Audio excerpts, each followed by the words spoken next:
Will the U.S. go to war with NATO? How bad does Trump really want Greenland? That today, more on the Undercurrent.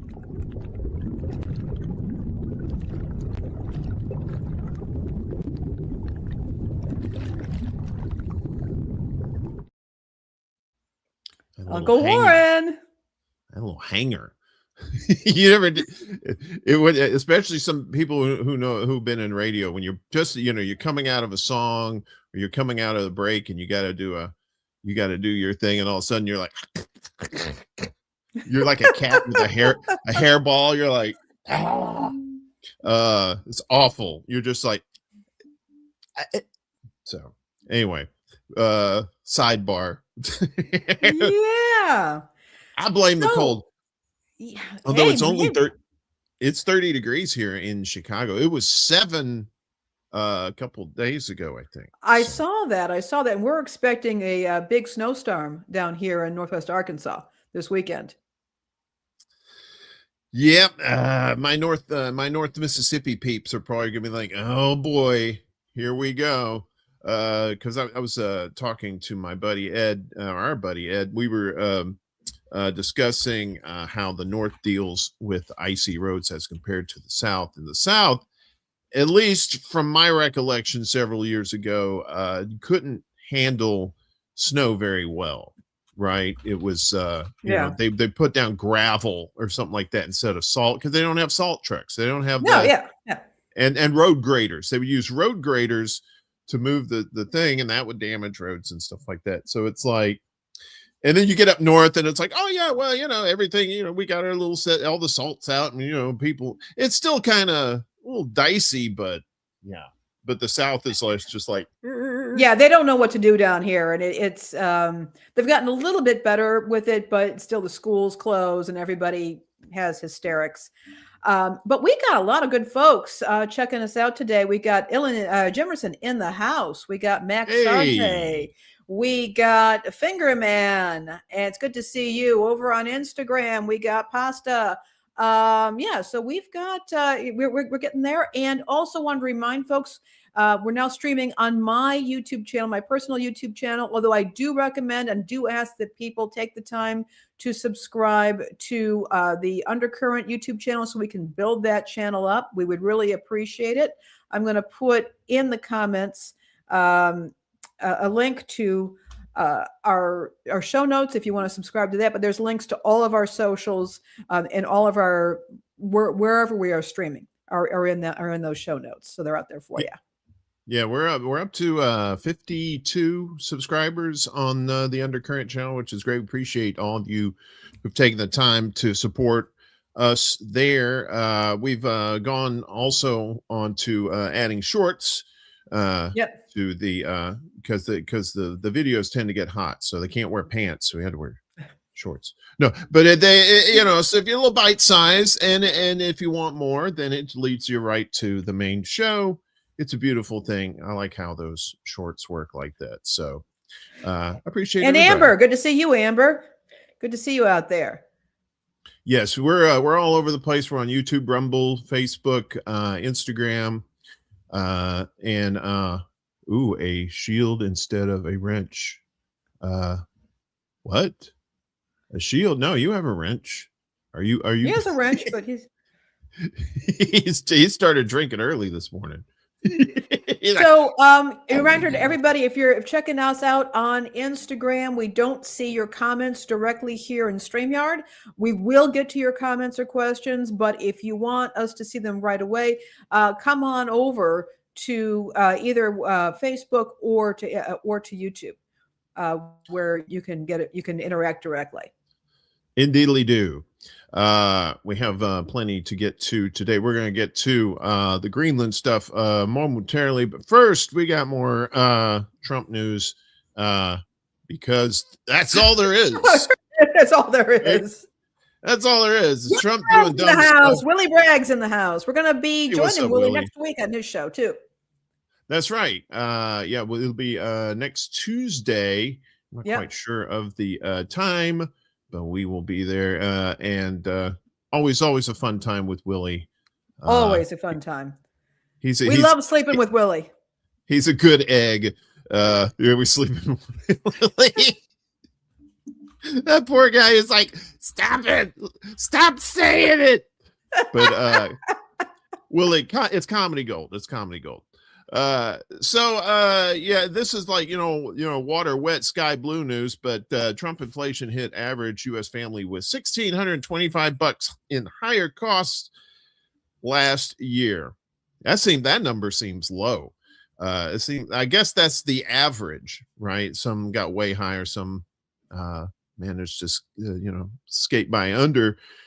So a congressional report published yesterday further undercut Trump's claim that he has defeated inflation, estimating that the average American family paid $1,625 in higher costs last year as the president's tariffs and broader policy agenda drove up prices across the nation's economy. Who knew that tariffs would backfire and we'd be the ones paying for it? Who knew? Everybody. I'm guessing. The new analysis by Democrats on the Joint Economic Committee found that the 1,625 total includes 323 more for housing expenses and 241 more for transportation costs. In some states, including Alaska, Connecticut, Massachusetts, and New York, the average family paid more than $2,000 in higher costs last year as prices for groceries, housing, and other necessities continue to rise under Trump's leadership. Senator Maggie Hassan, Democrat out of New Hampshire, the ranking member of the Joint Economic Council's committee, said in a statement that President Trump has imposed reckless tariffs, driven up healthcare costs, and created economic uncertainty. And because of these choices that he made, Americans are paying over $1,600 more than when he came into office. So let's look at the old charts here. And as you can see here, Alabama, their overall cost $1,353, which is saying a lot because Alabama is one of the poorest states in the nation, right next to my place, Mississippi, with $1,260. And then you'll see, you look at Massachusetts, $2,200.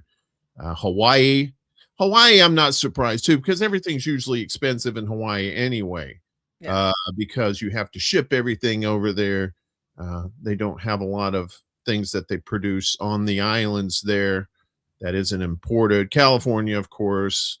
Yeah, so the JEC report was released just weeks after Trump falsely proclaimed in a year-end address to the nation that inflation has stopped. Definitely not on his belt line, that's for sure, because he's a big boy. He likes sandwiches. And prices are down. Yeah, both bald-faced lies for sure. CNN fact checker Daniel Dale noted that inflation data released on the morning of Trump's December 17th speech showed that average consumer prices were 2.7% higher in December than they were a year prior and 0.3% higher than they were in November. Yeah, so again, Trump lying about the economy. Are you shocked? I know I am. I'm so shocked. I don't think I'm going to recover. It's a lot of money.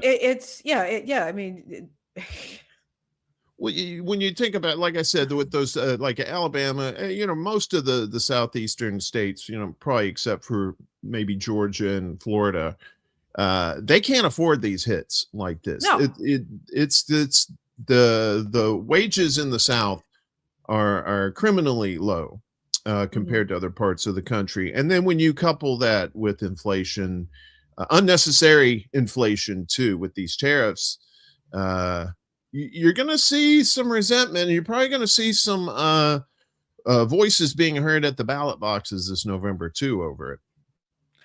Maybe. Because the people who have voted for Trump seem to be willing to endure all kinds of insults and degradation. And a lot of Trump people, MAGA people too, are on. One other thing we were talking about, Snap, right? Yeah. That a lot of Trump people are on Snap too. So I think that's probably going to play into more division into his base, or at least into the Republican Party base that have supported Trump on all these nonsense tariffs, and of course all this other ridiculous stuff that he's been doing as well. It'd be interesting to see. I'm just curious how many people who receive SNAP benefits also vote. That would be interesting. I'm curious. Yeah. Yeah. I mean, who is still hanging on to the illusion that voting in these national elections is actually doing anything for them? I would assume a lot of them have probably just said, you know what, I want no part of this. This is just a waste of my time. Or maybe I don't even have time. I'm working 2 or 3 jobs. I don't even have time to get out and vote too. So it could be voting by not voting in this case, where it's just like they just, instead of voting, because they're not going to vote for the Democrats, that's for sure. So what they'll do is just not vote at all, and that will take away from those vote totals for the Republicans. I think the Republicans are going to get shellacked in the midterms this year. I'm pretty sure that's going to happen because of this nonsense. Money, if you mess with people's money and you mess with people's food, chances are they're not going to vote for you again unless they're under some sort of drugs, hypnotic suggestion, or what have you. What's up, Chuck? Good to see you this morning, brother. Hello, good to see a CBC voter. Oh yeah, CBC, what's going on? But fret none, mon frere, because gold's up. Yay! You like gold? Yay! You like shiny baubles and delicious golden treats, golden grams? I like golden grams. I remember when they came out back in the 70s. They're good. Still good today, although they probably got all kinds of microplastics in them and stuff. I'm being Debbie Downer over here. Wah, wah. So yeah, gold hits record high. Silver was in the news. Silver and I believe platinum were up too, but gold has surged to a historic high, extending a record rally as investors navigate geopolitical uncertainty and shifting expectations for future interest rate cuts. Gold futures continued their strong rally as the February 2026 contract on COMEX reached a new all-time high yesterday, surpassing the level of $4,720 per troy ounce, up 2.71% according to exchange data. The prices of both gold and silver have soared over the past year, as precious metals are commonly viewed as safe haven assets during periods of market turbulence. Gold rose by more than 60% last year, partly due to concerns about global tensions and economic volatility. Analysts attribute the recent rally to escalating tensions, including the threat by Trump to impose new tariffs on European countries, opposed to his proposed takeover of Greenland, which we will talk about coming up soon. Trump threatened to impose a 10% tariff starting in February on imports from 8 European NATO nations. And remember, kids, the U.S. is part of NATO, so keep that in mind, including Denmark, over their opposition to his bid to acquire Greenland, with plans to raise the tariff to 25% on June 1st if a deal is not reached. So, and gold, too, is it's a valuable resource now in computers, electronics, that sort of thing. So you kind of have a dual thing going on. You have this fear of this uncertainty of the economy, so people are investing in these metals, but then at the same time, these metals are also going up in price because of the demand for it too, as well. So it's, but as I like to say, it's like, okay, let's say we get let's say there's we're in the what is it, the Walking Dead times, right? And we don't have any money or anything like that. Paper money's worthless. Mm-hmm. You're out there in the Badlands, right, with your machete and your machine gun, and you're defending yourself. And somebody comes up to you and says, Laney, I want some water. I'll trade you either gold or food. What are you going to take? Very likely going to take that food. Because yeah, you can eat gold, but it ain't tasty, and it'll probably kill you. In in the way that gold can do inside your body, or not. It definitely wouldn't, fulfill your basic needs, and that's the point of all that. It's like gold and silver is all well and good, but it's probably good to maybe do what the preppers do and have yourself a stash of food and stuff that you can actually use instead of trying to invest in gold and silver and stuff like that. Now that's being very pessimistic on my part, because I'm just assuming that an apocalypse is coming, if not already here. Yeah. But I don't think I would, if things were like, okay, we're done with wars, we're done with all this, now we're an enlightened people now we can move on. Yeah, okay, you want to invest in gold or something, yeah, it's probably going to be worth something, but I don't know. Yeah, think it's going to keep going up? I think it possibly could. I mean, this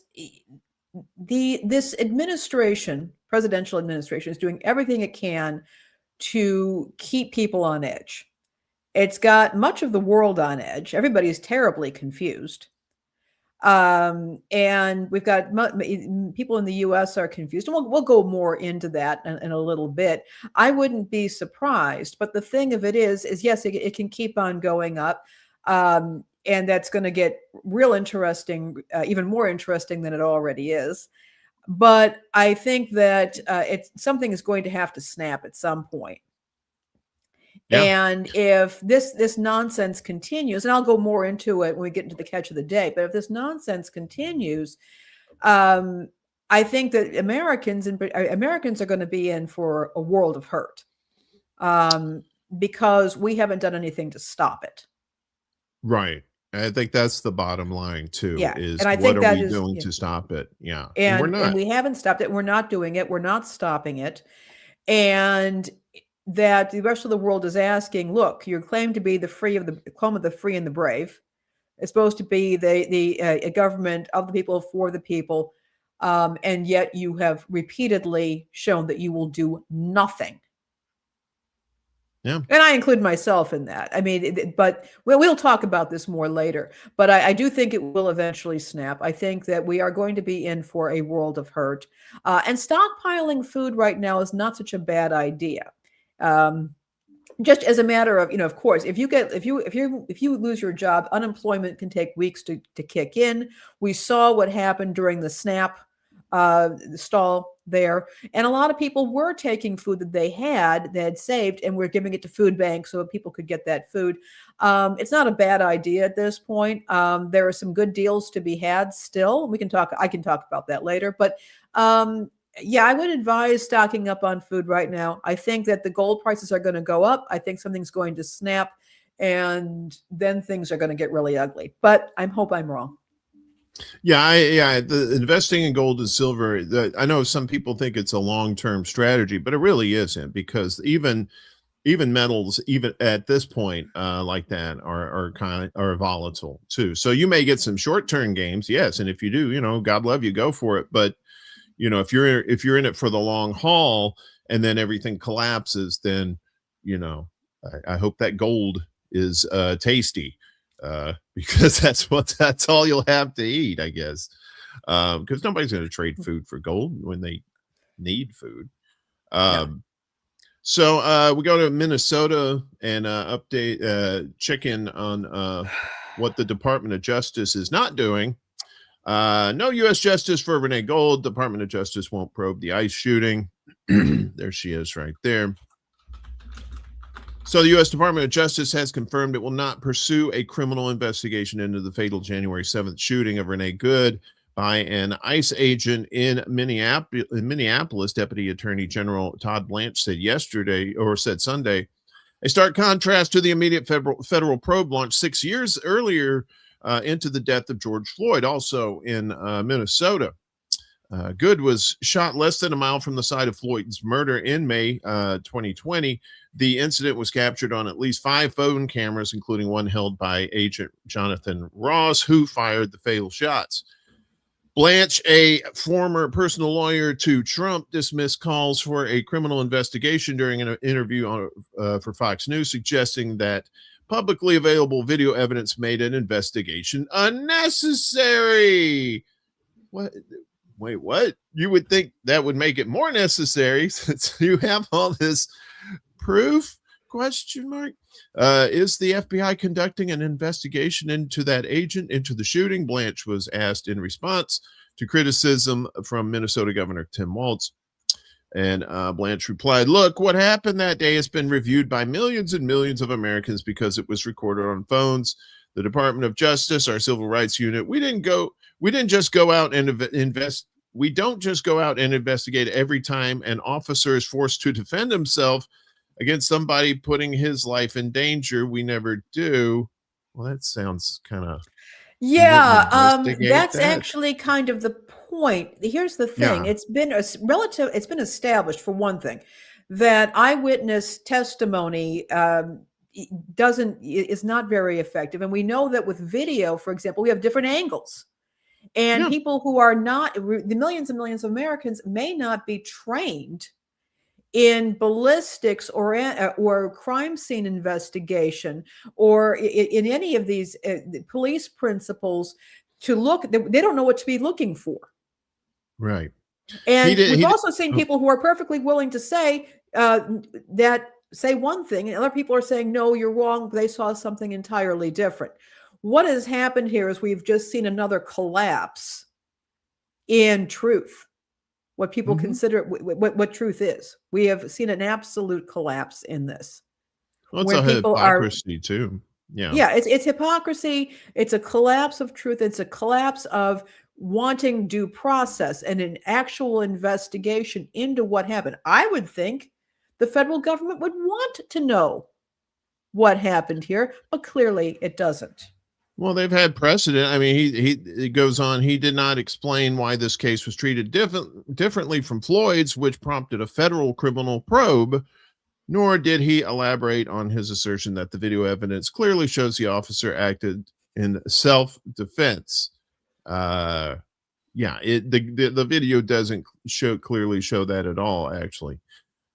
So earlier on Sunday, Kristi Noem, who oversees ICE as head of the Department of Homeland Security, told CBS there was no need for a criminal investigation into the shooting of Renee Good.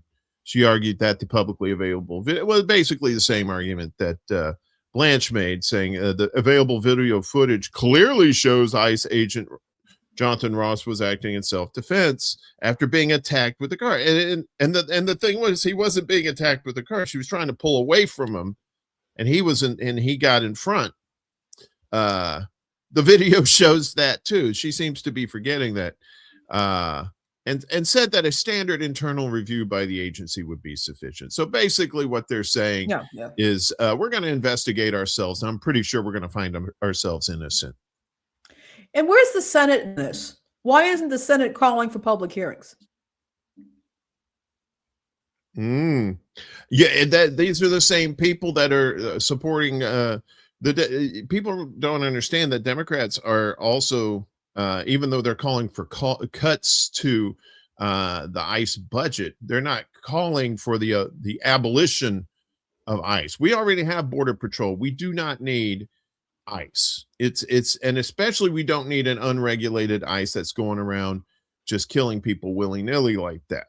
You know, it's without any sort of repercussions or at least any kind of investigation. That's, you know, I could understand it if they actually went through the clown steps of, okay, we're going to investigate it. And then they investigate it. And then they say, oh, well, we didn't find anything wrong. They didn't even do that. They're just like, you know, to quote Crosby, Stills and Nash and Young, we're finally on our own. I mean, they basically just said, yeah, we're not even, they're dropping the pretense at this point, which on one hand, I'm grateful for.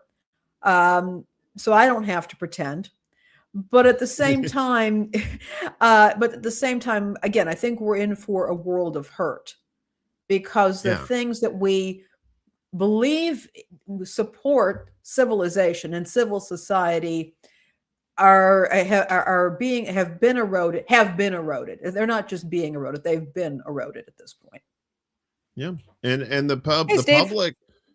the public's not going to sit back for too much longer. Yes, we are complacent to a certain point, but Yeah. you know, you're starting to see the new Black Panther Party out in these areas too with weapons, exercising their Second Amendment rights, and protecting and trying to protect these people from these rogue ICE agents who are, just blatantly disregarding the law and are being, are being enabled by this government. Yeah. Yeah.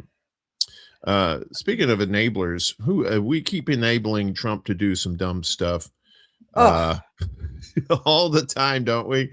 As we we get do. into the let's cast our lines. It's the catch of the day, and Trump and Greenland and NATO. What's happening? All right. First of all, I want to thank my very dear friend, James Harold Bardwell. He lives in Basingstoke, UK, and was kind enough to let us use this as our thumbnail and our image. This is one of his original drawings. He does amazing artwork, and I just love it. I mean, I just think this is really cool. I like And the I want to thank. strings. I don't Yeah, know if this is intentional, but it looks like those are puppet strings. I Am I believe. Yeah, correct there? I Okay, think good. everything he does is intentional. Okay, okay. So I was just assuming, but you know what assuming does. But yeah. So please, yeah. I just a brief a news update on this story. Trump is currently at Davos now, and he said, of course, he says a lot of things. He said that he's not planning to do any kind of military type of venture to get Greenland, but that could change yeah. because it's Trump, right? So please go ahead. Well, that could change, and again, we see that many of our NATO allies were taking this very seriously and showing up. We had the Canadians, the Dutch, the Danes, all showing up for military exercises on Greenland. Mhm. And I am, I'm absolutely mortified. You'll see, my byline today is Lainey Peterson utterly mortified, and that's pretty much describing how your Auntie Lainey is today. I should have changed that back to Auntie Lainey. Oh well, I do apologize. Yeah, I think that the questions here are what is the end game? What are they trying to accomplish here? And we, one point, and if you want to check out the show notes, we've got some great articles here. I've got a gifted article here from The Economist. It is tearing NATO apart. And if that is what Trump wanted, and we knew that, that was something even during the very first administration, that was something that he probably wanted. And again, if you have a problem with that, if some people have a problem with NATO, they could use diplomacy. They could actually say, look, we don't have the money to do this anymore. Europe needs to stand on its own 2 feet. We've been doing this for a while, whatever. But instead, they're picking, a fight got picked over a country with people. Yeah. And a lot of ice, a lot of glacial ice too. Yeah. So And a lot of ice. And of course, rare minerals, which I think is what I suspect is what a lot of this is about. But again, I think that there are two things that are going, or there's several things going on here. But I do think that Trump has people hissing in his ear to get us out of NATO, which again could have been done through appropriate diplomatic channels, or that could have been renegotiated. And instead, we've effectively insulted many of our dear allies, and it's gotten worse. And I say this, I have Danish relatives. You'll notice the SEN at the end of my last name, that's Danish. Mhm.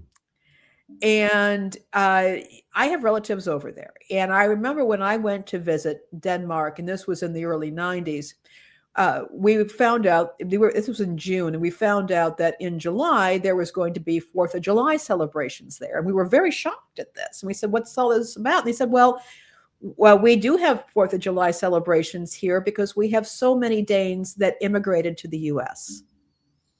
And they want to honor those who, I'm sorry, I'm getting kind of emotional about this because this is just such a spitting in the face of Denmark. Spitting in the face of Denmark is just outrageous to me. They have been good allies to the US. It's a wonderful country. They brought us Legos, for heaven's sakes, and this is this is what they've done. So, and the rest of the world again has been, I think, been very tolerant of the adolescent country that is the United States, with all of our tantrums and door slams and everything. And there's been good nature there, but that is wearing out. And I think this is probably going to be the last straw. And I think what the effect of all this is going to be is to isolate Americans, US citizens, or people living in the US even more. That we're going to be depending on each other. We're not going to be welcome overseas. And there have already been issues with Americans having to deal with people who don't like Americans and our foreign policy overseas. But I think that's going to contract. We're going to be less welcome. We're going to, be forced to deal with each other, which is not always a bad thing, but we're going to be more isolated from the rest of the world. There's going to be more hostility. Most people don't deal well with rejection and hostility, and Americans will draw more into themselves. And I think during the first Trump administration, there was an emphasis more on isolationism. We don't want war. We're staying out of wars. We're going to focus on ourselves. But this is more isolating the people of the U.S. in this administration because they've gone to the Department of War. They are, they're threatening. Their people are threatening, making bellicose threats everywhere. And so now we're seeing that this is not so much the U.S., which is perfectly happy. Our government is perfectly happy to go in and kidnap presidents from other countries and to say, we want this, this, and this, and this, and we're going to take it.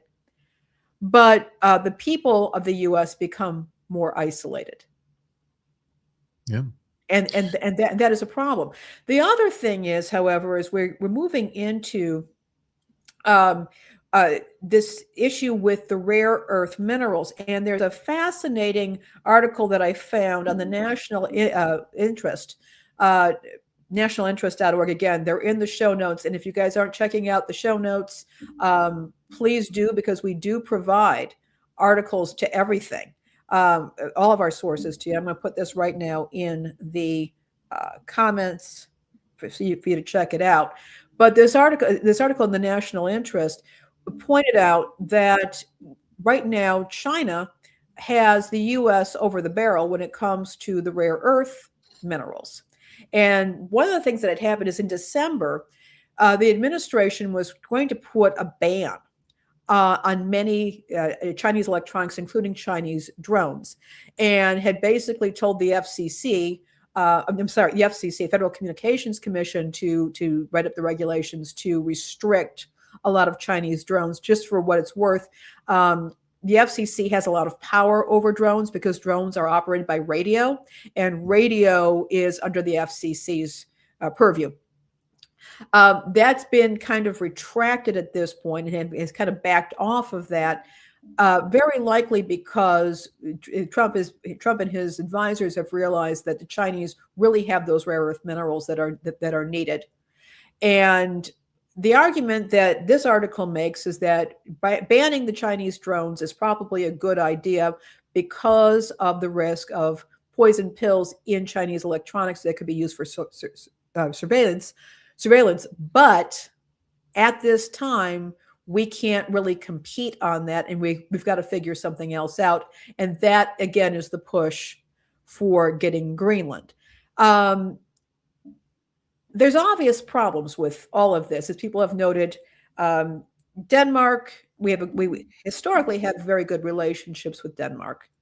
They're a NATO ally. The U.S. has the right to put up more military bases there. So there's no real reason for this. But the other thing is this: Trump is just saying the quiet part out loud. The U.S. wants something, or he wants something, and he wants to take it. And he just as colonizers throughout the course of history, and colonizers, by the way, are not simply Europeans. Colonizers have become have did different people at different times, are saying, we want something, we are going to take it, and you can't stop it. Or if you do try to stop us, we're going to make this very painful. And it is troubling to see that attitude. Although, again, we don't have to pretend it's not there anymore. We can see it's right there, and we can go after it. Now, here's another part of this that does really concern me. It kind of comes back to the isolation of the American people. Most Americans, I think, at this point, do not want conflict with Denmark. We're taking this very, very seriously, whether people voted for Trump or not, whether they're conservative or not. How is it going to look when popular opinion overwhelms the Trump administration in defense of Denmark, but that didn't happen, say, in the Middle East or Gaza or Venezuela? What's the difference there, Uncle Warren? I think I might have a visual here. With Greenland's rare earths, they never had commercial rare earth production. Right. So this is an untapped realm for these rare earths. Like if you see the graphic here, and this is from Visual Capitalist, Greenland has 1.5 million metric tons of rare earths in reserve. That's untapped. As you can see over here, they have no mine production whatsoever. And so I think Trump is looking at this as like, oh, look, this is we can bypass China, or at least we can compete with China with this with these reserves, and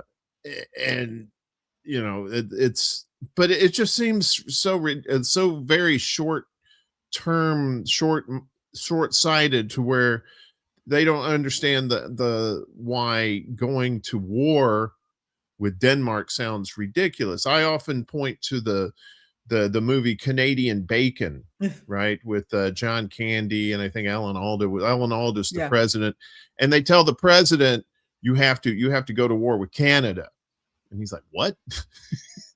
Yeah, you have to go to war with Canada, right? And it's the South same Park thing did that too. Yeah, and South Park did that too. Yeah, blame Canada. And it's just so far-fetched. But then when you see the underlying reason, it's like, there's other things to consider too, like NATO too. Denmark is a NATO, and they have Article 5. You attack a NATO member, everybody jumps in. And then we have to attack ourselves.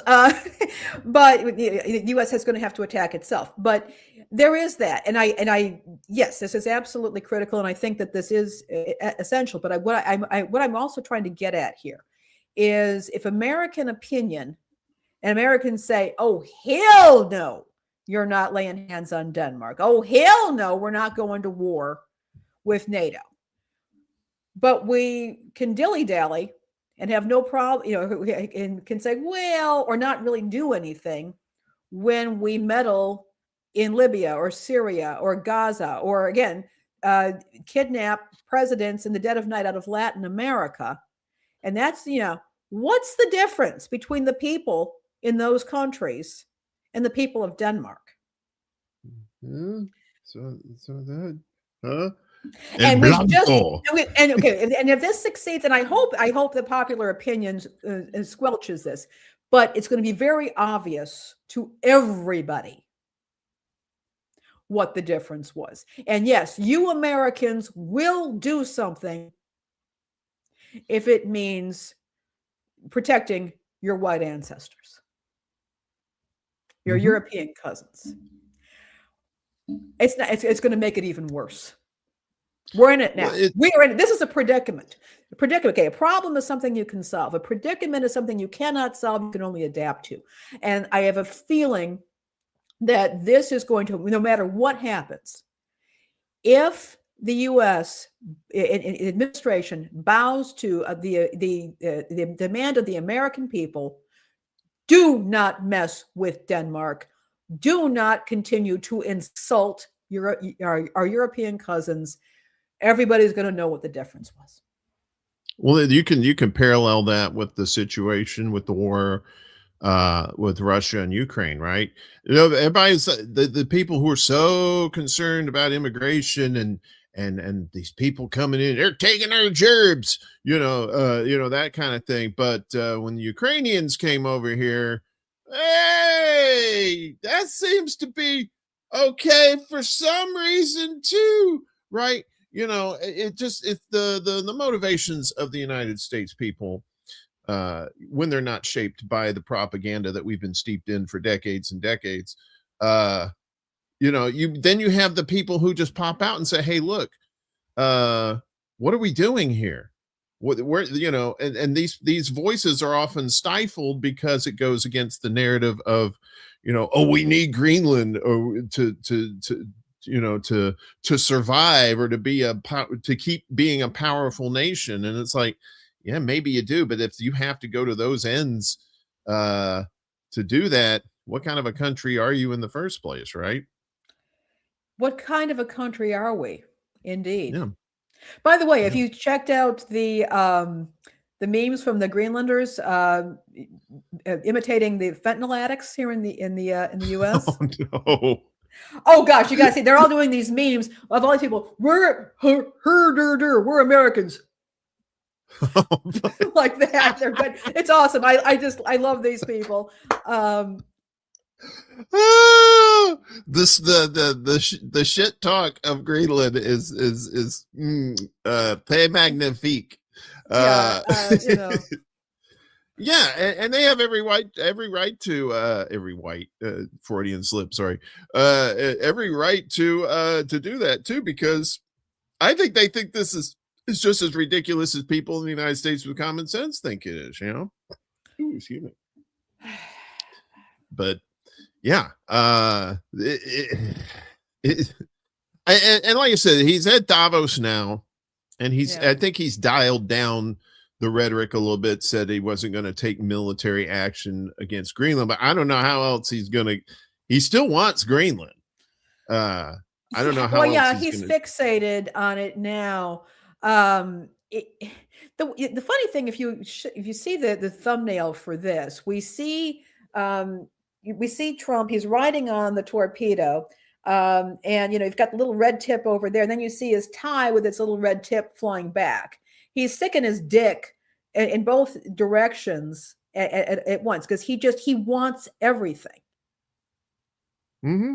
Which was one of the genius of that little art piece that I shared. And again, I thank my friend very much for that. Anybody who follows me on Facebook wants an introduction to him, let me know. He occasionally puts up his artwork. He's fantastic. He's stuck. I'd say he's stuck his foot in it, but he's sticking everything else into it right now. And I will have more updates next week, particularly after Davos. It's very disturbing, but if anything, it is revealing a whole lot. I think from Yanina, Professor Black did a video on how this is showing the division in white society. I wouldn't be surprised.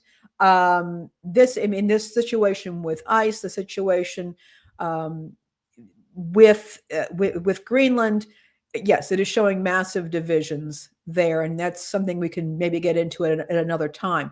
But a lot's being revealed right now, and if there's one bright spot, one silver lining, is I think it's really that the U.S. is really showing its ass right now. Mm-hmm. And this way we don't have to cover it up all the time. And maybe that's a good thing at this point. It's just finally, there's been all this subtle, covert actions that the United States has taken in other parts of the world. A lot of people said, well, one of the things I've heard someone say that I think is true is that we're doing the same things we've been doing. We just took the mask off, and we're like you said, we're showing our whole ass right now instead of doing it nicely and putting on a pretty face like Obama gave us or Clinton gave us, right? Because everybody is the Democrats and Republicans are both equally at fault to letting this kind of thing happen. And I'm not so sure that, I mean, Greenland doesn't sound like something that he came up with. It sounds like something one of his cronies around him said, hey. I don't even know that he knows where Greenland is. No. What does he know about rare earth metals? I mean, I don't think there's somebody, he's got people hissing in his ear right and left, which is probably why, his intentions are going in different directions. I don't think he's well. And again, this is another indicator of just the collapse of the US. The Dems allowed Biden to remain in office and took things to the very last minute when they couldn't keep injecting him with drugs to make him seem lucid and not long enough. And the Republicans have been allowing this to happen with their candidate. We've got these very unwell people, in the executive office, and they've got people around them of very poor intention hissing in their ear. Yes, just to be clear, Stephen Miller is a penis with a face. So, and it's like these Stephen Miller types, right? And then you have, what's the name? Rosenblatt, I think it's Rosenblatt from the ADL. That's and of course the influence from Israel. He's being influenced all over the place, and of course the big money interests as well. So he's being pulled like saltwater taffy, and what he's doing is he's like a dog. A dog will hear a word that he doesn't like and won't respond to it, but if he hears treat or something like that, he'll turn his head. So that I think these people around him are telling him things he wants to hear in order for them to get their own agendas into play too. It's not cut and dry. I don't think this is all him, but at the same time, I'm not cutting him any slack. Obviously, he's the president. Fish rots from the head down. So, well, it's also, I think, serving to keep people confused, perplexed, upset, and stressed. That makes it very difficult for people to think clearly, and to act appropriately. And and this is all good old-fashioned pro wrestling standard. You just jerk people around, get them all mixed up, and then they will behave emotionally. And I also think that it is going to further isolate the American people from the rest of the world at this time. We'll be seeing what happens.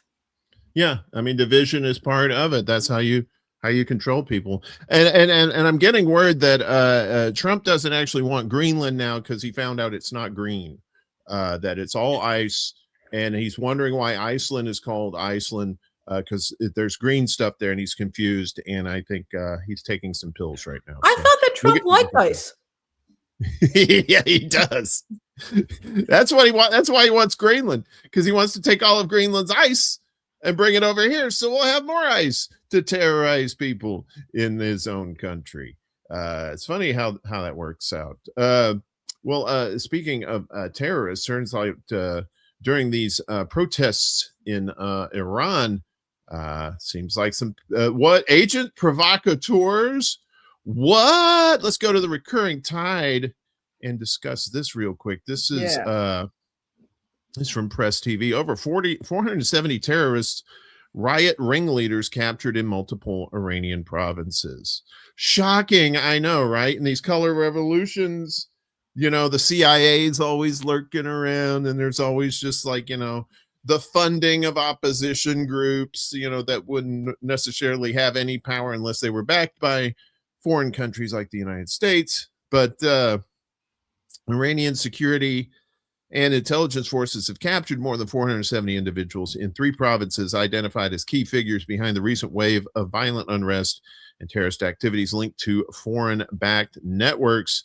The Intelligence Ministry's provincial office in Khorasan Razavi announced on Monday the arrest of 192 armed terrorists identified as the main agents behind recent riots in the region.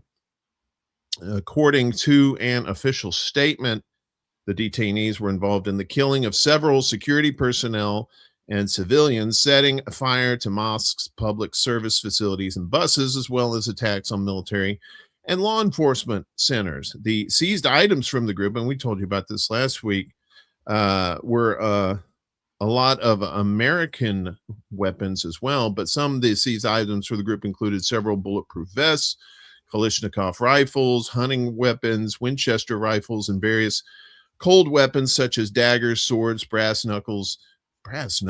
Wow, that's old school. Tactical knives, crossbows, and chains. Evidence indicates that some of the individuals were tied to hostile movements and terrorist organizations with links overseas.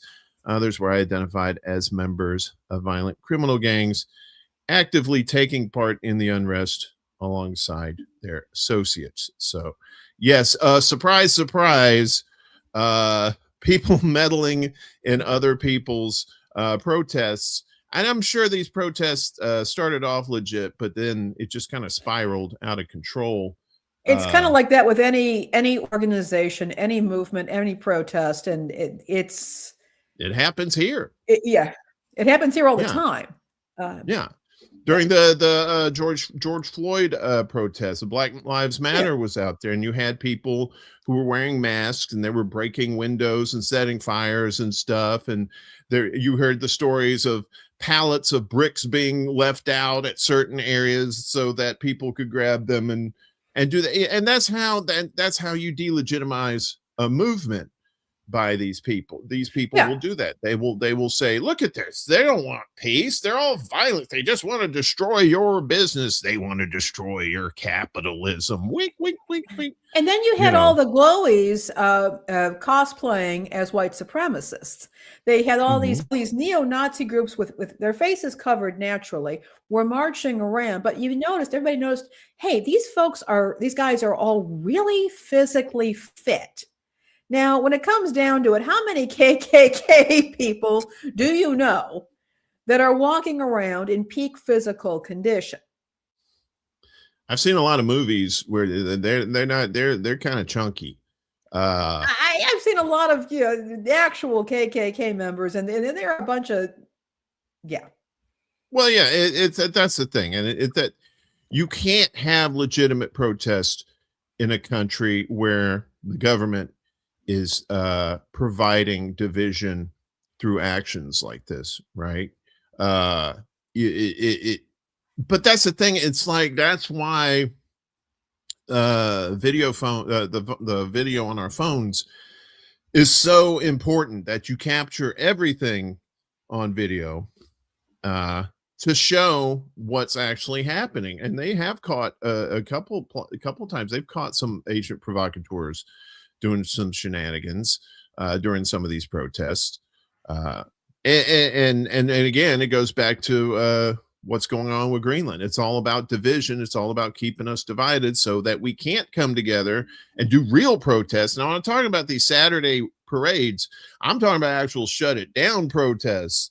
That's what they're scared of. So they're trying to keep us divided as much as possible. And that's another way they're doing that in Iran. They're trying to keep legitimate voices, because no country is perfect, right? We can't say, well, Iran is just a victim of foreign policy. Well, they are, but they have their own problems too, and the people there have the right to protest their government based on those grounds.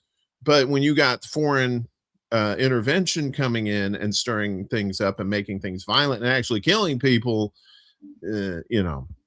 again, it's just to muddy the waters. So.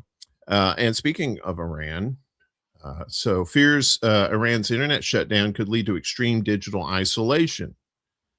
Talk about isolation. Iran in 10 days into one of the most extreme internet shutdowns in history, when 92 million citizens cut off from all internet services and even disruption to phone and text messaging. The Iranian government cut off services on January 8th, apparently to stifle dissent and prevent international scrutiny of a government crackdown on protesters, among other things. I would also assume that they're trying to, whether it's right or not, trying to keep the Western propaganda out of their business as well. But there may be better ways to do that than cut off the internet.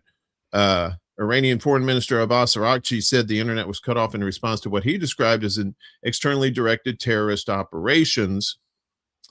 The government has not said when internet services will return, but new reports suggest that behind the scenes, the authorities may be making plans to restrict it permanently. On January 15th, the news website Iran Wire reported that government spokesperson Fatima Mohajerani told journalists that international web access will not be available until at least the Iranian New Year in late March. Internet freedom observers at FilterWatch believe the government is hastily implementing new systems and rules to cut Iran off from the international internet. This is from the BBC, I believe. Yeah. So while the BBC cannot independently verify this report or the timing of its implementation, journalists who spoke to BBC Persian also said they were told that internet access would not be restored anytime soon. So, yes, this is, as the British say, a sticky wicket, right? Yeah, it is. And the other thing is that Starlink, I mean, Elon Musk is saying, oh, yes, you can all link up to Starlink. And there's talk about Iran now getting into a basically a communications war with Musk and Starlink.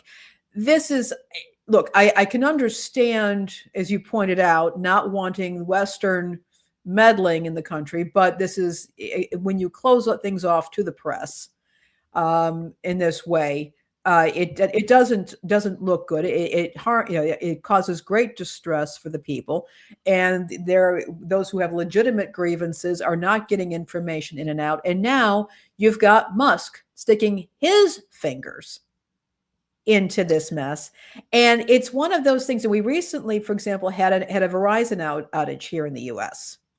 And of course, the conspiracy theorists were all over this and saying, aha, you see, they're doing it to us. And it is extremely disturbing to see how dependent we've become on internet access for our news and information. And I can only go back and say what I was talking about last week is I would advise everybody at this time, particularly at a time of instability, where we are extremely dependent on the internet, which is controlled primarily in the US by private entities or various cell phone services, or Starlink, which is controlled by a lunatic, as far as I'm concerned, that there are ways of staying in touch with the media, but it's going to require making a couple of changes. One is getting yourself a radio, preferably getting a long-range antenna for a radio, particularly if you're living in a rural area. Shortwave can be interesting, but it's not, I don't think it's quite as important at this time, but getting yourself a good antenna and a good radio. Also, getting yourself a digital over-the-air antenna for your television. These things can bring in stations from all over. It's free. It's something that, it's not easily trackable. You hook it up to your television. They can go anywhere. They can be, I think we were saying they could be as low in the 20s. Some of them will get in the 30s or in the 50s, but they are not expensive. You can get them from Walmart, through Amazon. Any little electronic stores will have those over-the-air antennas. The reception tends to be great, and you can get a whole lot of television. So again, you don't want to be over-dependent at this time on things that are under the control of private entities like the internet, even satellite connections or cable companies. Get those over-the-air antennas. Use them with your actual TV set or your actual radio at this time. Just have them.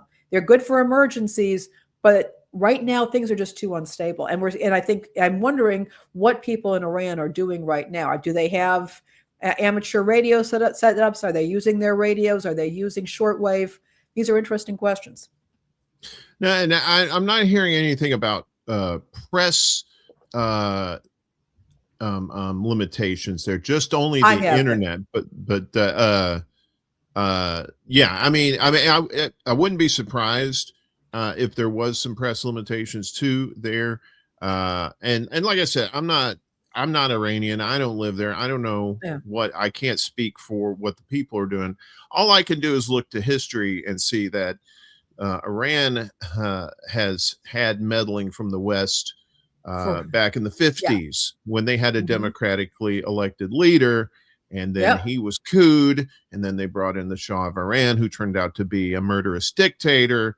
And of course, after that, you had the 79 revolution, and where the Shah of Iran, and it became more of this religious kind of control over the people, which it's kind of going from one extreme to another, but still I think the poor Iranian people themselves, I'm not talking about the government, I'm talking about the people themselves, them and their families in the past have gone through hell, basically, not and not being able to identify who they are as a people because of these extreme governments that they've had one way or another. So it's the interference, as you pointed out. I just want to say one more thing. I did see an interview with a BBC Persian journalist over the weekend on the BBC. Now, obviously, the BBC has its own agenda, it's state media, and the UK played a role in much of that interference. But this gentleman was from Iran. He did talk about how the Iranian journalists who are working outside of Iran, their families, for example, are frequently targeted by the Iranian government. He was very emotional about it. It's one of those situations. It's a predicament. It's not easily gotten out of. I don't like the idea of family members, particularly being targeted for somebody doing their job outside the country. This is happening there, but again, it happens here too. There was a lady. It was in Florida, where she had posted something on social media about Trump, I put that in the sheriff showed up. We're going to get to that shortly. Sorry about that. No, it's a nice tease that we're going to get to. It's in the press pool. It's like you always say, and there's nothing black and white. There's just many different shades of gray when it comes to that, and it helps to be on the ground yourself there, but we can't all be going to Iran and finding out for ourselves. So I just hope that the people there can finally find some peace at some point. And I think that's all the people want there is the citizens. They want peace. We want peace here too. As we go to, as we're dealing with the Gestapo ICE, coalition urges Congress to block all funding for ICE surveillance panopticon. I went to Panopticon a few years ago. It's really cool. You get like shirts and stuff. A broad coalition of organizations is calling on Congress to block funding for the mass surveillance programs being used by federal immigration enforcement officials. ICE baby. In a letter sent to members of Congress, the groups decry ICE agents for leveraging a multi-billion-dollar budget to terrorize our communities and build a surveillance panopticon with no accountability from elected officials. The letter singles out several mass surveillance projects being carried out under the U.S. Department of Homeland Security that it says are worthy of defunding, including building databases of biometric sensitive personal data and daily movements of not only immigrants, but everybody in the U.S. Didn't see that coming, right? They did, because they had surveillance.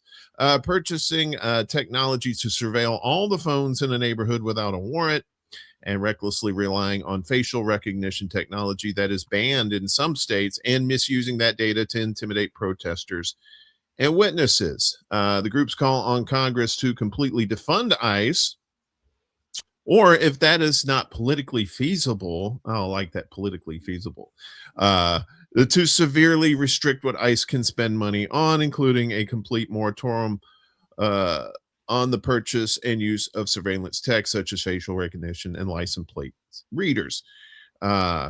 Signatories of the letter include the Yale Privacy Lab, I didn't know they had a privacy lab. Digital rights organization Fight for the Future and several local chapters of progressive political organizing groups, Indivisible. ICE's big investments in surveillance technology were documented in an Electronic Frontier Foundation report published earlier this month, which found ICE is going on a shopping spree, creating one of the largest, most comprehensive domestic surveillance machines in history. I'm old enough to remember when what's his name, the clapper, clap on, clap off, the clapper testified to Congress. Well, we're not surveilling. This was under Obama. We're not surveilling people, not us. It was those other kids. It wasn't us. And then it turned out that was bullshit. So the EFF report highlighted the role played by Celebrite, a company that helps ICE unlock protesters' phones. Look at that, unlock protesters' phones and take a complete image of all the data on the phone, including apps, location history, photos, notes, call records, text messages, and even Signal and WhatsApp messages. This is particularly important, the report noted, because the number of phones searched by ICE and other agencies has been steadily increasing, hitting a record high last year. ICE also has a contract with Paragon, the company behind the spyware Graphite, that is able to harvest messages from multiple different encrypted chat apps, such as Signal and WhatsApp, without the user ever knowing. 1984, Laney. We're here. 42 years late, but we're here. And like I said, well, the Facebook story coming up, that's another layer of that as well. But that's the thing. It's like now, and I thought I heard Christy Nome say the other day that people should have their identification on them. They should be able to prove they are U.S. citizens without any probable cause as to it could be anybody, right? That they say, papers, please, as and people, we don't carry, U.S. citizens do not carry proof of citizenship on us. Right. We simply don't. I mean, we have a driver's license or a state ID, but that is not proof. And nobody wants to be carrying their passport around all the time. And a birth or their birth certificate. Which doesn't belong to anybody. Again, so this, of course, I have a strange feeling, Uncle Warren, going back to it. Who are the people who are most likely to be targeted by this? I don't think they look like us. But here's the thing, Uncle Warren, there are a lot of people in the U.S. right now who look and sound just like us who are not citizens. Mm-hmm. Yeah. And they're not. They all don't have foreign sounding names either. This is just another excuse to terrorize and scare and divide U.S. citizens by spying on them and are you saying anything bad against the government? I know, you got First Amendment rights, but do you really have First Amendment rights? And that's why like I said, there's these groups now who are flexing their Second Amendment rights in response to all this nonsense. And they should be looking at the First Amendment too, as well as keeping that sacred as far as the Constitution is concerned. Because if you're not allowed free speech, that's it. That's game over. We might as well be one of these authoritarian countries that you hear all this bad stuff about, because we are that country now.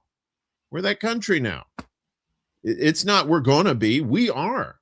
And it's just going to get worse. And if you can get picked up because you can't prove your citizenship, not because you've been asked to bring some papers to a government office, but because you're walking down the street or driving down the road, and anybody can say you're not a citizen, or you can't prove that you're a citizen, we're taking you, and they can detain you. You can lose your job, your kids, your home, whatever in that process. They could dump you in a foreign country someplace, and then somebody's got to try and get you back. Maybe you'll get back if you survive that kind of treatment. Max has a good point here, is that's where they get you real ID fingerprint, and you cannot fly unless you have it. right? I mean, that's Yeah. that they're not doing all this all out at once stuff. They're doing this incremental sneak up Yeah. on you kind of stuff with this the real ID to vote. I have a bit of a problem with that because that's not because people shouldn't be identified, I guess, to prove that who they are when they go to vote, which really shouldn't matter either, but is the fact that it's a poll tax, right? If you have to Yeah. pay for an ID to vote, Mhm. that's a poll tax. You should never have to pay for anything to vote. That's You shouldn't that's be having that's just you shouldn't have to pay for a state ID. yeah, I mean, you yeah, really shouldn't. You're a resident of that state. You're paying taxes. You're contributing to the economy, or not, but you're there. You are a resident of that state. Why the hell are you paying for this? Why are you paying for a passport? yeah. You shouldn't have to, but here we are, Here we and are. this well, we have to have that revenue. It's like, well, okay, well, you can get that revenue somewhere else, but making people pay for identification is just ridiculous. Um, and and a lot of people that come to this country have to worry about that stuff too. Even the naturalized citizens Yeah. that who are like, yeah, you're supposed to be what happened under Obama. Um, and this was all done quietly because Obama deported more people than anybody. Uh, they wouldn't have these Goombas out in the neighborhood scaring the hell out of people. They would go quietly to go pick these people up and then deport them. I'm not saying that was right. I'm just saying that's a different tactic that they used. Yeah. And for whatever ends or means or reasons that they did that, I'm not quite clear, but I'm damn sure clear why they're doing things the way they're doing it now. It's to scare the hell out of people, because Yeah. scared people are easy to control, especially when you hit them with the stick and then you're like, oh, look at the carrot, here's the carrot, and you're like, okay, you know. Speaking of food and foreigners, you like that king of Segway kind of shit? I The love Trump your segues, Uncle Warren. my segues. I often slip and fall on my segues too because I have no balance. See, you're like George W. Bush or H.W. Bush. Remember he got on the Segway and he fell down? That's so stupid. Oh Lord.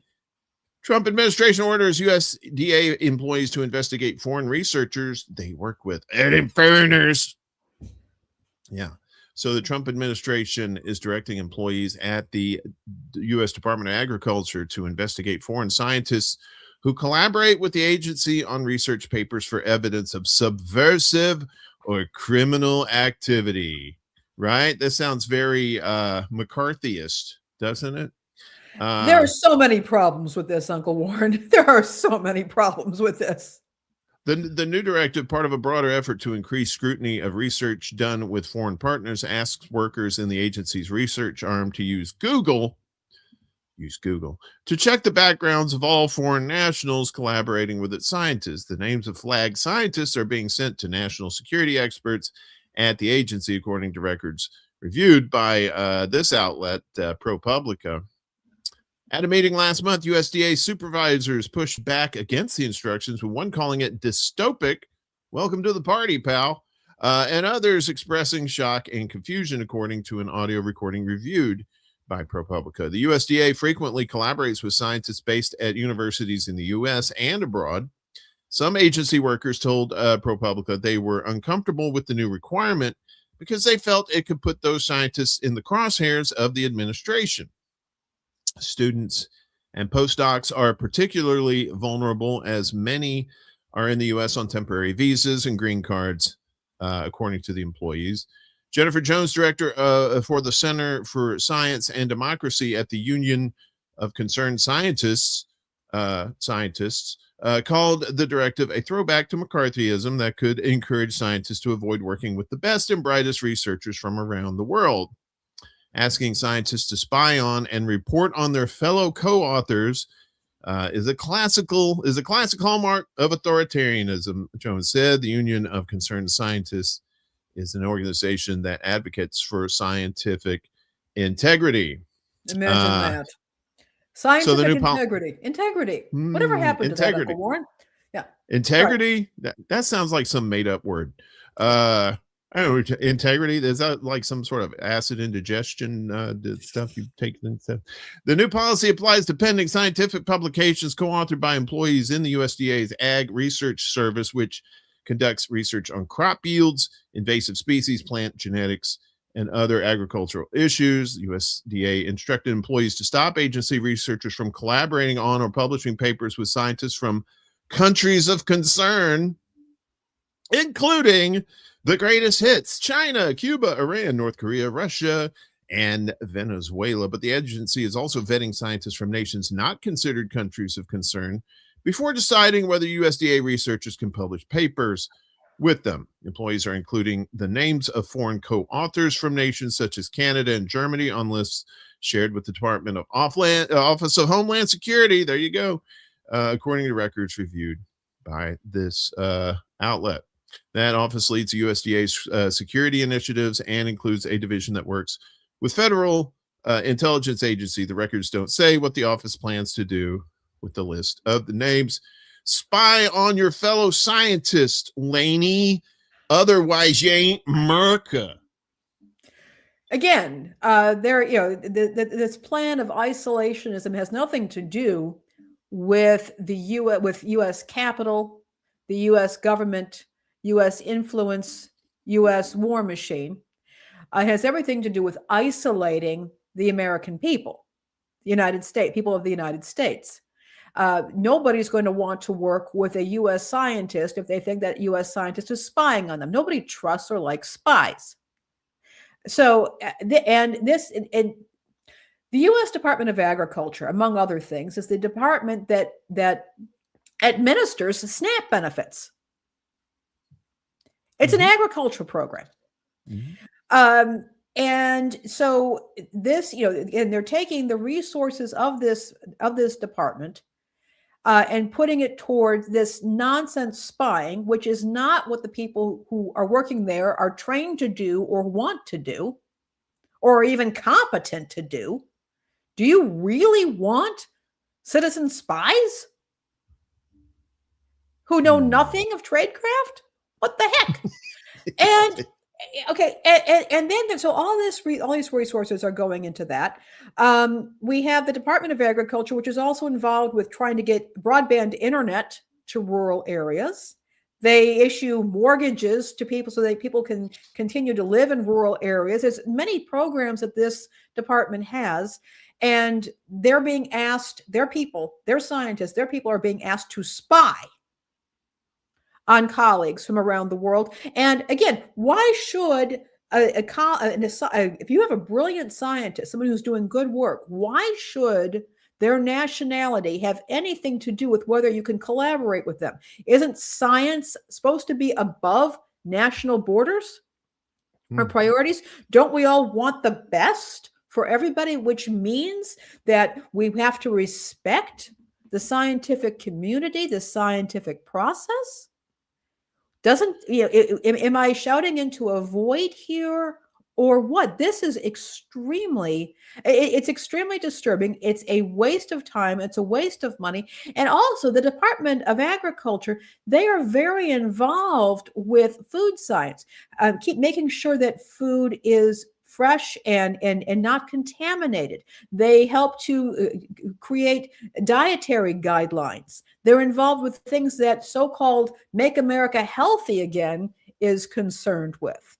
And here they are, they might, the possibility of being distracted by being turned into spies.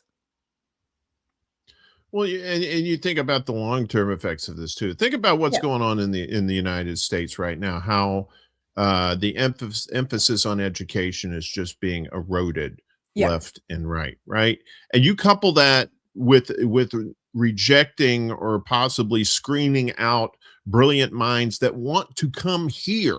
They want to come here, and because they know they could do good things here that they probably can't. They have more resources or whatever here than they do in their own home countries, or at least better, bigger opportunities to do that. And if they're already scared of coming here now because of ICE, right? Yeah, and you know, even people who are here who are naturalized citizens are worried about that. Now think of how you're not going to have any external minds coming to, or very few coming to the United States. And what does that do to scientific knowledge Yeah. and the quest for scientific knowledge? Yeah. Right? It delegitimizes it because we're so isolated, and we're depending on our own not as informed or not as educated people because of our eroded education system. So now you have the idiocracy scientists. Yeah. That's what you get after all that. And then they can say science is whatever they want. It's just a snowball thing that down the line, it's just going to be, you know, catastrophic for science in general. Science is collaborative, and this is working against it. Mm-hmm. It also just sounds like they're trying to hide some scientific stuff too, but I'm always paranoid about that. But very well. And how do we know? Here's the problem. We don't know. So you either become paranoid or oblivious. Right. And there's been so much place for anybody to be. There's been so much science suppressed that could help not just the Americans, but the world. Yeah. And I think a lot of that is done on purpose. And like I say, to what end, I'm not sure. Maybe they want to make America stupid again. Or keep America stupid. I have no clue. Well, speaking of stupid, we go to Florida. I should just end it right there, right? You should just end it right there. Yeah. Yeah. Okay.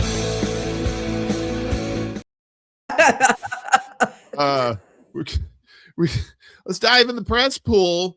And this was what we were talking about earlier, or that you had alluded to. So offensive to the First Amendment, free speech group blasts Miami Beach PD. So Miami, FLA, right? A prominent free speech organization sent a letter to the Miami Beach Police Department on Friday, slamming its decision to send officers to the home of a resident who criticized Mayor Stephen Minor on Facebook. The Foundation for Individual Rights and Expression, a nonprofit more widely known as FAR, called the move an egregious abuse of power that chills the exercise of First Amendment rights and undermines public confidence in the department's commitment to respecting civil liberties and the U.S. Constitution. It's funny how people will invoke the Constitution when it comes to the Second Amendment, but when it comes to the First Amendment, oh, no bad damn. On Monday, 2 Miami Beach police detectives paid Raquel Pacheco a visit to ask about a critical comment that had been left under one of Minor's Facebook posts. Video taken by Pacheco showed officers warning her that her comment, in which she said that Minor consistently calls for the death of all Palestinians, could potentially incite somebody to do something radical. I don't know, maybe calling for the death of all Palestinians, that's kind of insightful in and of itself, but I digress. Police said the interaction did not trigger a formal investigation. Nonetheless, it has made national news and prompted swift backlash, including from Pacheco, who retained a civil rights attorney. In the letter, FIRE's Director of Public Advocacy, Aaron Terr, urged Miami Beach Police to publicly affirm that the First Amendment protects Pacheco's post and commit that going forward, officers will never initiate contact with individuals for the purpose of discouraging lawful expression. I don't have the video here, but basically these two officers came to this lady's house. They asked her if she had made this comment on the post, which, like you said, she was but consistently calls for the death of all Palestinians, which is not an insightful statement in and of itself.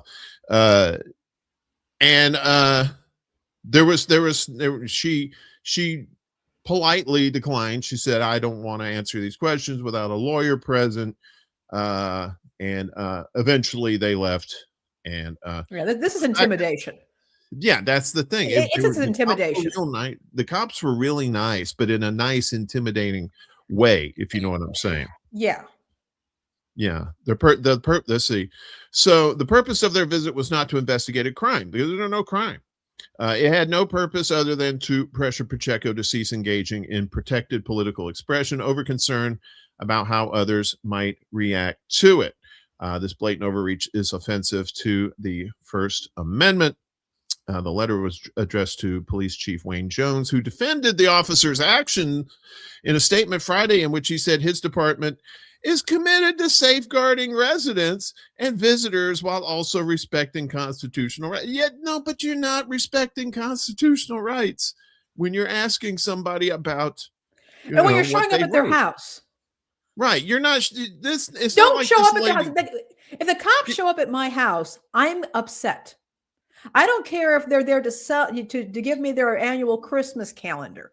It's, you know, I don't, if I see somebody with a gun and a badge showing up at my place, I'm going to assume that something bad has happened or is about to happen. Mm-hmm. And you know, and I understand there are legitimate reasons for that to happen. You know, if there's a crime that's been committed, whatever the case may be, but this had nothing to do with public safety and everything to do with intimidation. And this should never, ever happen. Policing, having a local constabulary only works when there is the utmost respect for the people who live in that community, including the fact and the knowledge on the part of the person with the badge and the gun that they have an inordinate amount of power in any interaction, and they need to be very mindful with how they use it.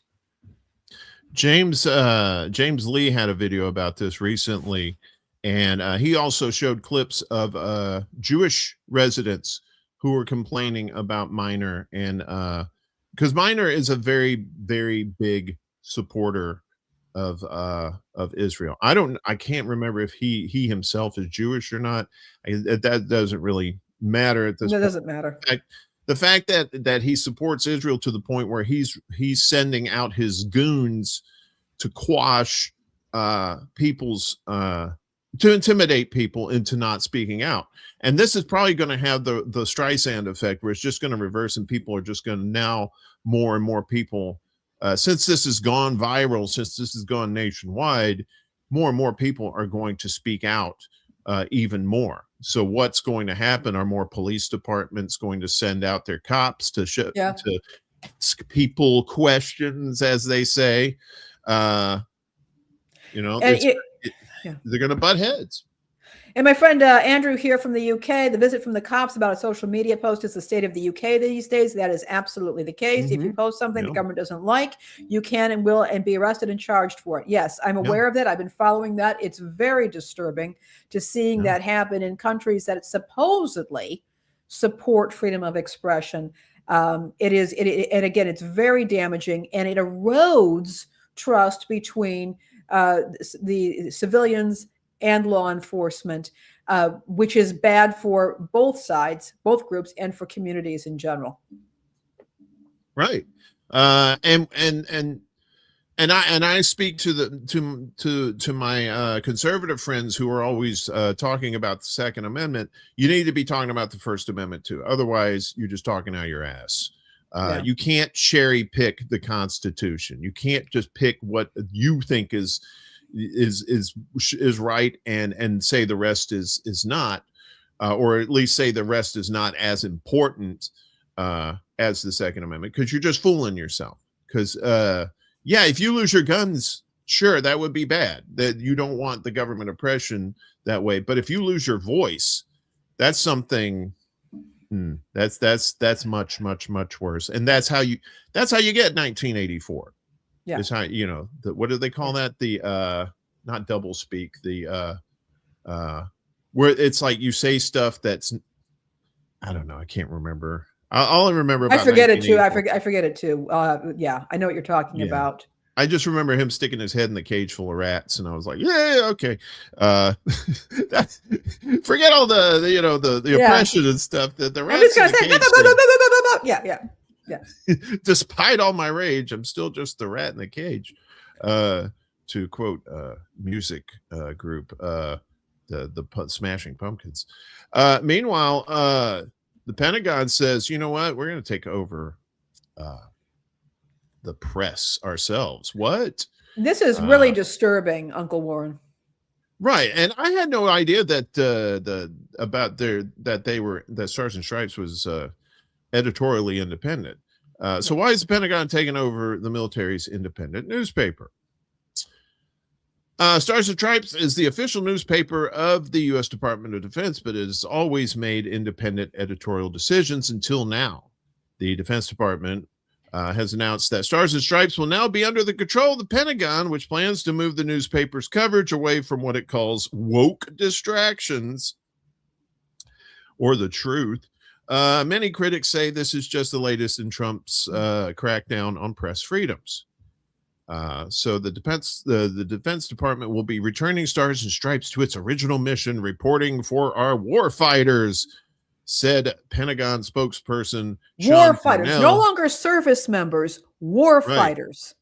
You're not serving your country, you're serving empire. So that's according to Sean Parnell, the spokesperson for the Pentagon. In a statement on the tweeters, the Pentagon is going to, quote, refocus its content away from woke distractions that siphon morale and adapt it to serve a new generation of service members. In other words, we can't be telling our troops the truth. We have to keep brainwashing them, and we'll get some people in that'll do that.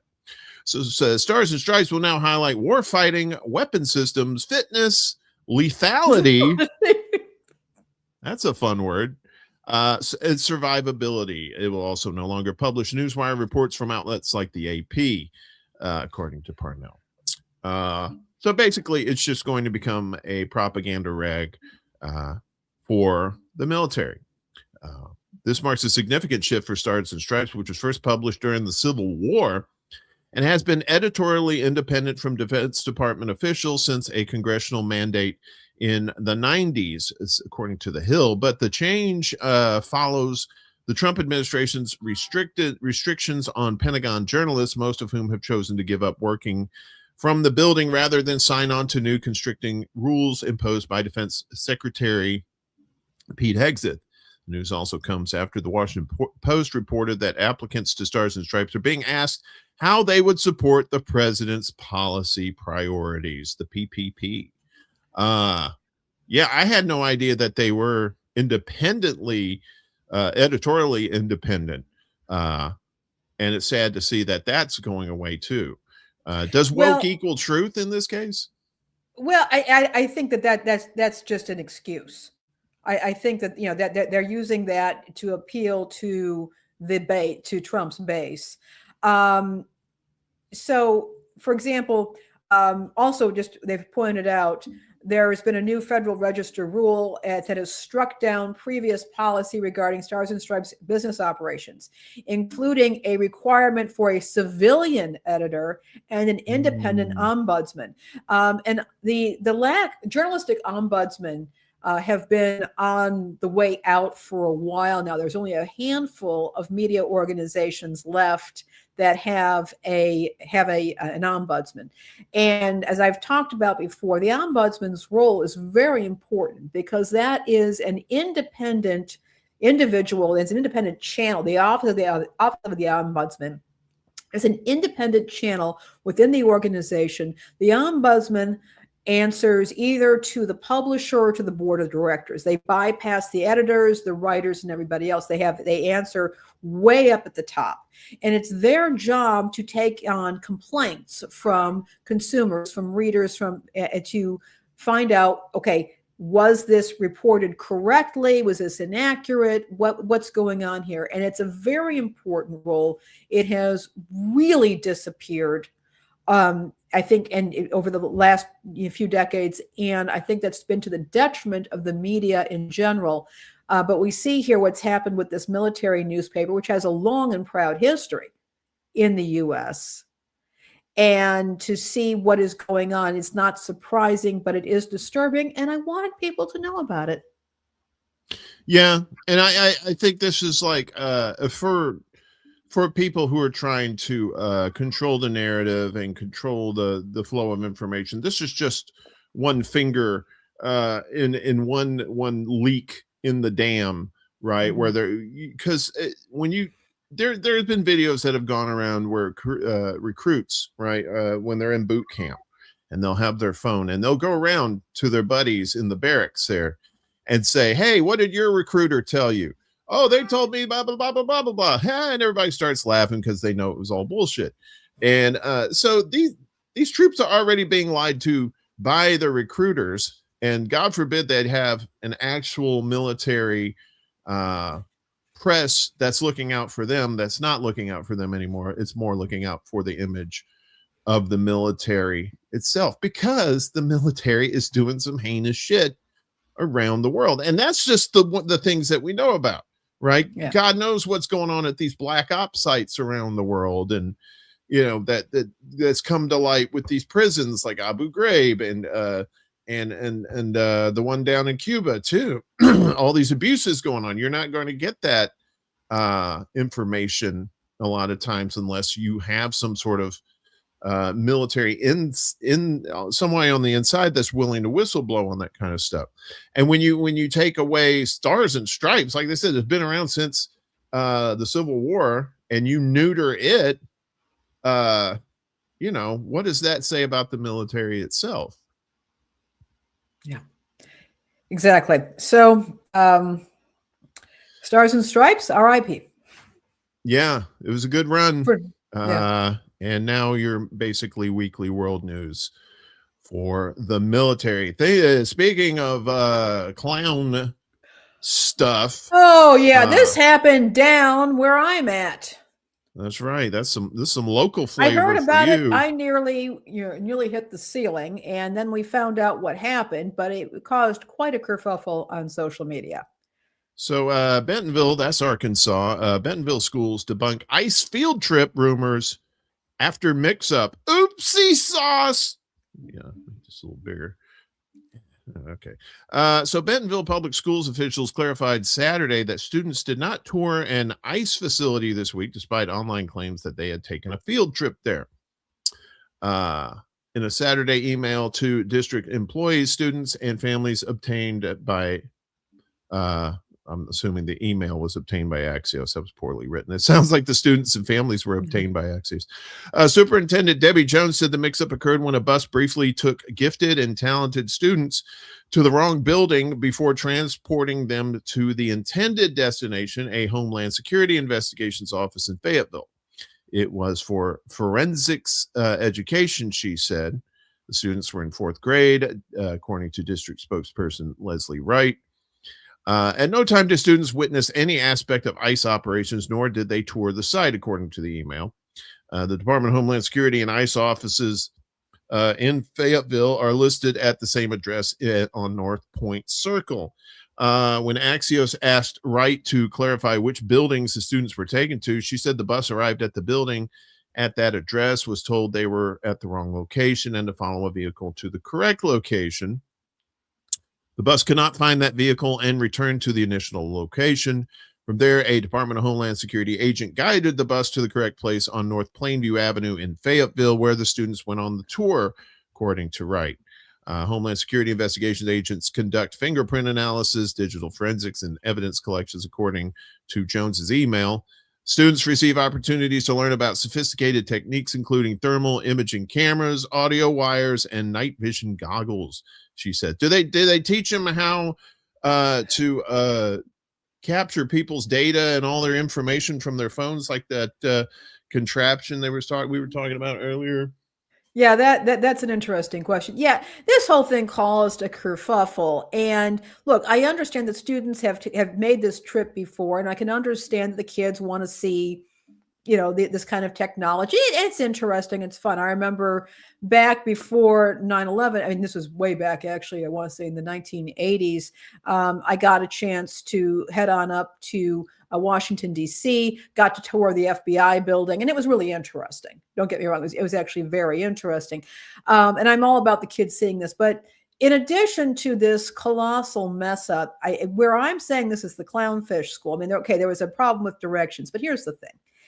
Is this really the time to be taking kids to the Department of Homeland Security when you are in a very diverse community? Bentonville down here, this is headquarters for some pretty major multinational companies in Northwest Arkansas, and I'm not going to name names, but everybody knows who they are. And the thing is, they've got people coming in from all over the world to work for these multinational companies, these important companies. Their children are from other countries. We've also got a significant Mexican population here. In fact, one of the things people don't know about that in kind of the Mississippi Delta, but also in the Ozarks, what you will see is tamales are big here. They're particularly big at Doe's Eat Place. It's a chain of steakhouses, and they serve tamales. It's a regional thing. And do you really think that it was a wise idea in this current climate to be taking these children to the Department of Homeland Security offices? I mean, this was not well thought through at all. And I hate that I have to think this way, but guess what? I do. We all do. Well, it's it could be this could be taken one of two ways. Like you say, it could be like, showing these kids like this technology and stuff, but at the same time too, it could also be some I'm not saying that it is, but it could be interpreted as a form of indoctrination for children to get used to the idea that ICE and Homeland Security can do these kind of things. Teach them young that it's okay to spy on people and to get into their business and stuff. And like, are there legitimate uses for some of this technology to catch like actual criminals that are doing harm to the people? Sure, but you compare that to the amount of surveillance that's going on now with everyday citizens. It just seems like it just seems to me just kind of like the same thing as having the National Guard in people's cities. They want them to get used to those optics, and they want them to get used to, this is the way it is, you might as well learn about it kind of situation. I could be wrong. I'm very, I'm kind of, negative about a lot of that stuff these days, because I always feel there's some sort of nefarious thing that they're trying to achieve, especially with children. And it's terrible in that respect. To do and the timing is just incredibly ridiculous too. Why would you do that with these kids, right? Show them this kind of stuff. Somebody was not thinking at all, and it's kind of spun out of control as being even more absurd. The fact that they were sending out emails on a Saturday morning indicates just the kind of kerfuffle that ensued. Come on, folks. Right. So if you're parents to these children, and they're telling you, yeah, we're going to take them to see the Department of Homeland Security, it's kind of know what you're getting yourself into there. So finally, I always say finally because it's Finn, because we love to play on words. It turns out, if you go to Ireland, you can catch a bad case of the crabs. Did you know that? Got to be careful, Uncle Warren. Not even Irish Spring will where get those. where you launch your pole. Not even Irish Spring is going to get them off. So a truck crash released 15,000 live crabs next to the road. And they are here. If we can kind of. Oh my goodness! Crabs. Yeah. So basically the crab. A recovery crew was summoned to an Irish road when a truck carrying up to 15,000 crabs crashed into a ditch and set the crustaceans free. The McLaughlin transport truck was carrying a load of crabs caught in the Inishowen to restaurants and stores in Portugal when it wound up in the ditch at the side of the R238 road in Carrickmacquigly, Redcastle, County Donegal. and the fine fresh scent. The driver was not injured, but the crash caused up to 15,000 crabs, approximately $70,000 worth of seafood to be spilled out of their aluminum containers. Crews from Burnfoot-based McLaughlin's Light and Heavy Recovery Services were brought in to clear the wreckage and round up the crabs. It was very unusual scene, to say the least, when we arrived at a lot of the crabs had spilled out of their containers and were making a bid for freedom into the fields. Company owner, you like the Irish accent there, Adrian McLaughlin told RTE, it could be Scottish, I don't know. A team of up to 10 of us had to physically retrieve the crabs and put them into large bags and reload them onto the truck. It took a good few hours to fill the bags. The crane was also brought to the scene to lift the truck and trailer upright. McLaughlin estimates about 95% of the crabs were recovered during the 18-hour recovery effort. But don't worry, that other 5%, just put some salve on there, a little ointment, maybe brush it out a little bit. You'll be fine. So I don't know. I've never had crabs, especially 15,000 of them. That were worth 70 grand. I mean, come on, Uncle Warren, may not be too bad. I know, right? Just Uncle Warren's Crab House. You want I just have a plate and I'm just brushing them out. Here you go. Potato in the corn. You're gonna do a crab boil. Oh, talk about your Lucky Charms. Woo! Ouchie, ouchie, ouchie. So one thing I wanted to mention, Uncle Warren, we've been talking about this a little bit of housekeeping, if you don't mind for a second. Sure. Let's we've been noticing that people are joining us later and later into the broadcast. And some of that may just be people, that it's been up for a while. But I did want to mention we're considering moving this an hour ahead to would be 11 a.m. Central Time. That would be that would be what, 9 a.m. On the West Coast and noon on the East Coast. I've had some folks say they would be interested in that. Do let us know what you think of that. We're talking about doing it just to make this more convenient for everybody. We love doing this show.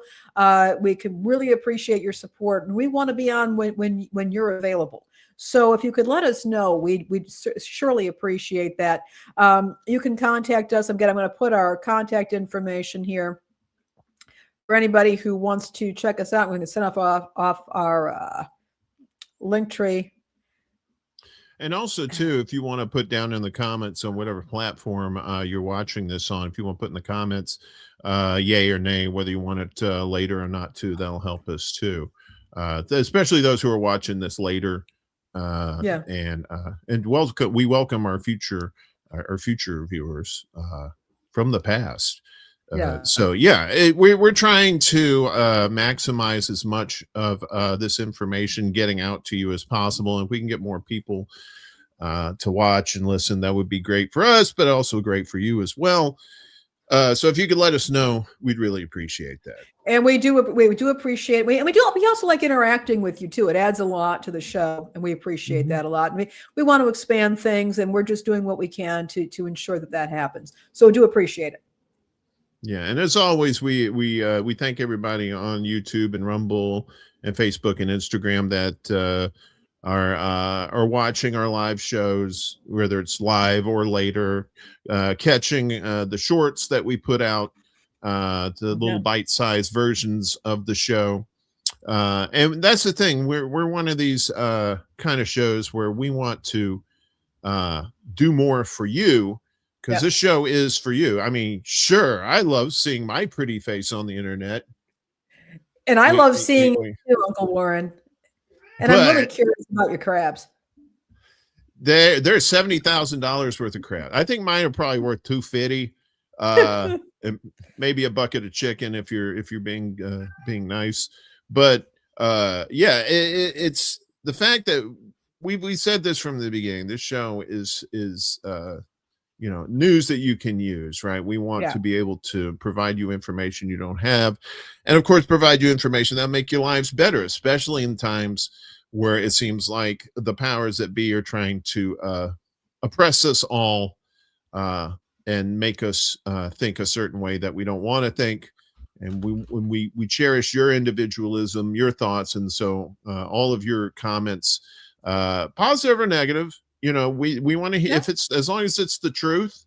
If that's how you feel, we can discuss things and maybe come to common ground. And but the main thing is to help people, and that's what this is all about. That's what we're trying to do. So again, much appreciated. Amber says my face is worth exactly $2.15. Well, time to get some crabs up. That you need to up that. Those are rookie numbers. You gotta get those up. So programming note, I believe in about an hour and change, Willie Bragg is going to be doing his show. Speaking of which, we will be on Willie's show next Tuesday evening. I'm not quite sure what the time yet, but I'm not sure yet, but keep an eye. And we'll let you know. Yeah, we'll let you know. And we'll if you go over to YouTube, the main Undercurrent channel, we'll put up a note about when we're going to be on Willie's show. Yes, and we'll on socials.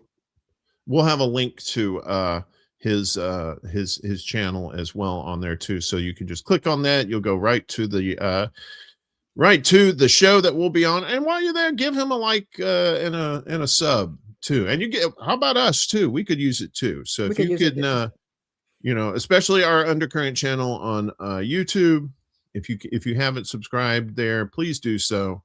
And we also have our Substack as well with all the show notes, and so that way you can dive in yourself and see what we're talking about here. So I think that's it for now. Any final thoughts there, Lainey P? Keep on trucking, folks. We really appreciate all of you, and we'll see you next week. All right, that's right. Same bat time, same bat channel on Rumble, YouTube, Instagram, and Facebook. Not necessarily in that order. Wait a minute. What? For now, 11 a.m. Eastern, 8 a.m. Pacific time. Thanks again to everybody. We appreciate and love you. We'll see you next week. Peace.